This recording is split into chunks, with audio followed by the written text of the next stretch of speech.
பொதுவாகவே ஸ்கூல்ல நடக்கக்கூடிய பொங்கல் விழாக்கள்ல வந்து பாத்தீங்கன்னா ஸ்டூடெண்ட்ஸ்லாம் செம்ம மாஸ் காட்டுவாங்க. ஆனா இந்த ஒரு ஸ்கூல்ல ஸ்டூடெண்ட்ஸோட சேர்ந்து ஸ்டாஃப் எல்லாமே செம்மையா பொங்கல் கும்மி பாட்டுக்கெல்லாம் டான்ஸ் ஆடி மாஸ் காட்டியிருக்காங்க.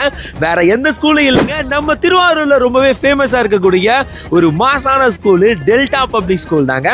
ஸோ டெல்டா பப்ளிக் ஸ்கூல்ல நடந்த பொங்கல் விழாக்கு நான் போயிருந்தேன். அங்கே பார்த்தீங்கன்னா ரொம்பவே சூப்பராக ஏற்பாடுகள்லாம் பண்ணியிருந்தாங்க. ரொம்பவே எலைட் அண்ட் ப்ரீமியமாக பொங்கல்லாம் வச்சு ஸ்டூடெண்ட்ஸு ஸ்டாஃப் இது எல்லாருமே சேர்ந்து ஜாலியாக அந்த ஸ்வீட்டெல்லாம் எடுத்து சாப்பிட்டு என்ஜாய் பண்ணிட்டு இருந்தாங்க. அது மட்டும் இல்லாமல் பொங்கலை பற்றி அங்கே இருக்கக்கூடிய பிரின்சிபல் ரொம்ப அழகாக எக்ஸ்பிளைன் பண்ணியிருந்தாங்க. ஸோ இந்த ஈவெண்ட்டில் ஸ்டாஃப் ஸ்டூடெண்ட்ஸ்லாம் ஜாலியாக என்ஜாய் பண்ணி டான்ஸ்லாம் பண்ணாங்க. இந்த ஈவெண்ட்டை பற்றி நீங்கள் என்ன நினைக்கிறீங்க அப்படின்றத கமெண்ட் பண்ணுங்கள்.